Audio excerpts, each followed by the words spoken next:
Kita lanjut ngobrol isu-isu yang lain karena kemarin baru saja kita diramaikan oleh isu deklarasi koalisi, teriakan-teriakan tentang pengkhianatan dan sebagainya gitu ya. Tapi itu bukan domainnya kita. Di sana ya domainnya para pengkhianat gitu kan. Nggak usah kita ikuti itu karena nggak ada gunanya buat kita itu. Kita tahu mereka itu siapa, untuk apa mereka berteriak dan sebagainya itu. Sudah tua kita kata orang Jawa itu. Jadi sudah muak sebenarnya kita. Nah, hari ini kita menoleh ke Jawa Tengah yang lagi banyak tetesan air mata di sana karena Mas Ganjar akan pamitan sebagai Gubernur Jawa Tengah menutup periode tugasnya di akhir September nanti. Jadi ternyata masyarakat Jawa Tengah banyak yang tidak siap ditinggalkan Mas Ganjar Pranowo yang begitu dirasakan sebagai bapak, seperti apa yang kita lihat kemarin dari potongan video satu murid SMK di Semarang itu. Jadi ini tadi saya mendapat video dari kawan di mana Pak Ganjar ada acara perpisahan dengan Keuskupan Agung di Semarang. Jadi salah satu yang mewakili yayasan yang bicara itu adalah Suster Rosalin. Dia menyampaikan sambil terbata-bata karena tidak bisa menahan tangisnya, menyampaikan kepada Pak Ganjar terima kasih yang begitu tinggi atas perhatiannya selama ini. Singkat kata, Pak Ganjar itu adalah sosok yang sangat mengayomi, kata beliau. Jadi kalau bicara itu adem. Jadi kalau sudah bicara dengan Pak Ganjar Pranowo, katanya kita merasa terayomi karena ademnya itu. Gitu. Nah, ini adalah satu cuplikan di mana seorang kepala daerah yang saya pikir memang harus ditauladani untuk meneruskan apa-apa yang sudah dilakukan Pak Jokowi yang kita sebut juga pemimpin tauladan Indonesia itu. Karena apa? Kita hidup di Indonesia ini kan beragam, ya, pluralisme kita begitu tinggi. Kita juga selalu menerima gesekan-gesekan yang merugikan kita sendiri gitu. Seperti halnya ribut soal rumah ibadah karena yang mayoritas merasa punya hak lebih tinggi dari yang minoritas dan sebagainya. Ini sebenarnya memalukan kalau menurut saya di era manusia modern seperti kita ini.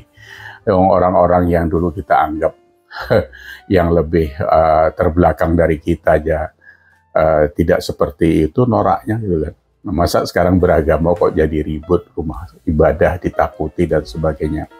Ini harusnya bisa diselesaikan lah, sudah bisa di stop, sudah tidak perlu lagi ada hal-hal seperti itu. Gitu. Nah, seorang Ganjar Pranowo, kalau tadi kita simak apa yang ada di video itu menunjukkan satu standar sebagai seorang pemimpin yang nantinya itu dilepas oleh Jawa Tengah, disambut oleh Indonesia.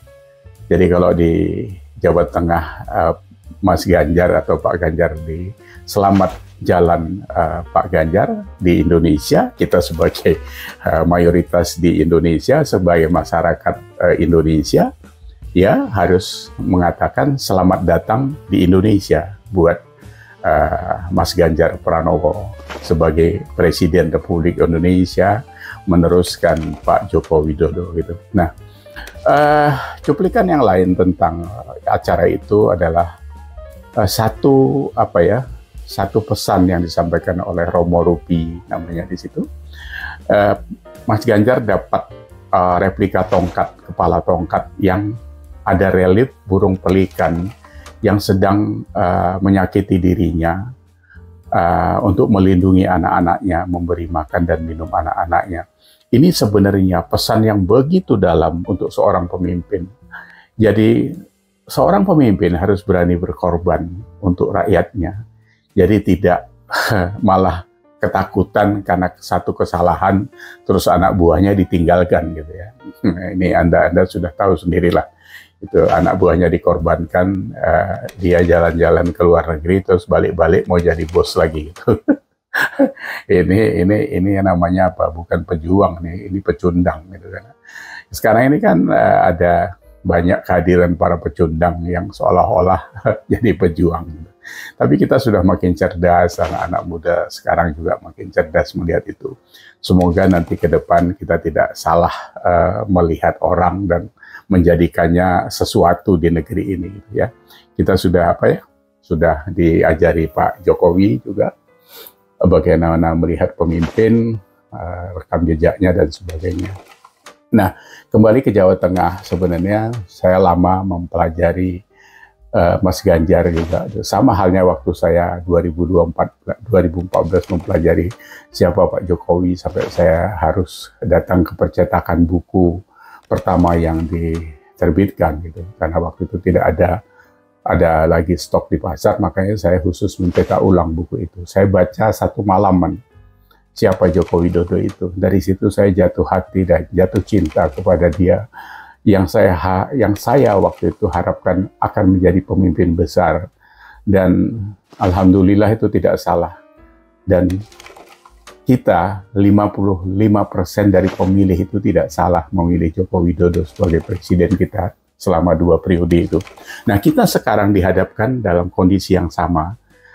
Semoga kita tidak salah juga memilih Ganjar Pranowo sebagai penerus Joko Widodo itu.